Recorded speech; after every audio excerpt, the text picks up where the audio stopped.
And we're recording. Yeah. Camera? Yeah, we're recording. Right now? Yeah, How are we doing? Are we gonna do this? We're doing great. We're doing it right now. Alright, cool. I'm gonna walk over here. I think we should crank it up.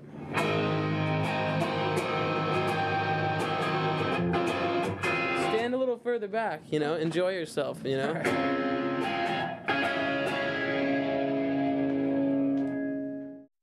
We are sick of the silence of our brothers and the dreams of our mothers. I never got to see the light of day, so let's take anything. The song "The Kite" wrote last year, my senior year at college.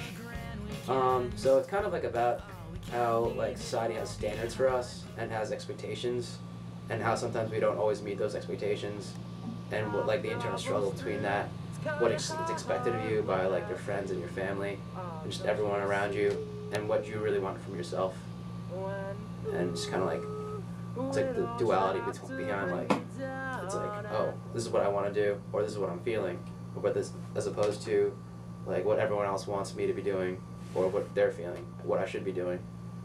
So it's kind of like an internal struggle. I wrote "The Kite" originally on my acoustic guitar back in my dorm room.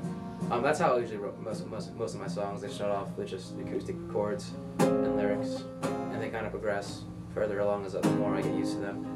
So the song itself is it's very upbeat, very poppy, got a quick pace to it, you know.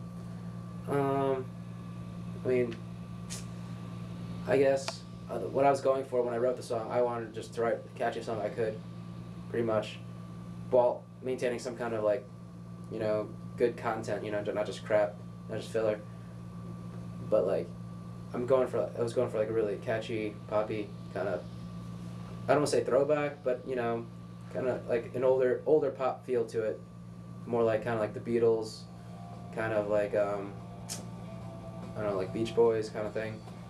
I don't want to, you know, a lot of the indie stuff's like overdone these days, and I try to throw it back to like the more retro stuff. So I brought the song to Nate Christie, and just pretty much in a demo form of just my vocals and acoustic guitar set to a click track. And kind of what we did together is we laid foundation, we laid some drums together, and then we just kind of built it up from there. So after the drums, we just laid some bass, guitars. Then after that was done, I actually decided this might sound cool with piano. So instead of like having the guitars, I tracked a bunch of piano on top of that as well. And just kind of all these ideas just came flowing out at once, you know, from something so simple. The song was really just a few chords and lyrics, and it became the song it is today, which is so intricate, you know. It's got like 4 or 5 different guitar tracks on it, many piano tracks, hand percussion, drums, bass, and you know, it's just like, it came from something so simple to something so, I don't know, like just elaborate, I guess, I don't know. The artist. What's up? How do you feel, man? A little scared right now? Not too scared, you know. Excited to see what Mike can do. All right. Yeah. All right. I'll see you in the angle. I don't know why we would do that. Then you'd be sideways on the TV. So we brought Mike Levesque in to play drums for me, and he was awesome. He was so good.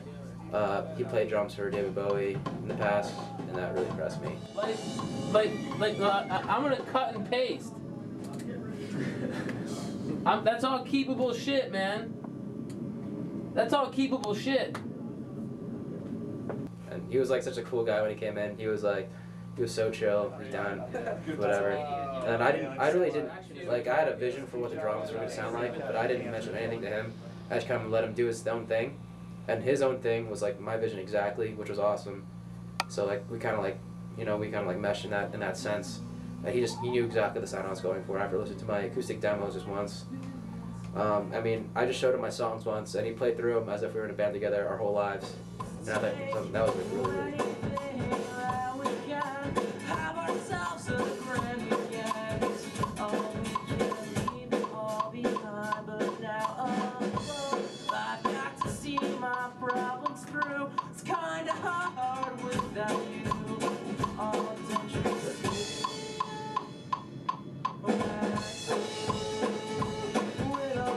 These recordings are the first time I'm going to like a full band situation. You know, my first album was mostly solo acoustic songs, and this is such a welcome departure. Like, I mean, doing the solo acoustic stuff was fun, and just being able to control over everything was nice, but just really seeing my vision kind of played out over just a really strong rock background is something that's really fulfilling, and just it brings the songs in a different direction. You hear in your head and you're playing to yourself with the acoustic guitar in your bedroom.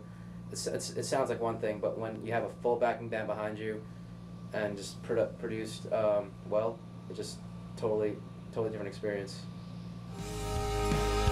Like a kite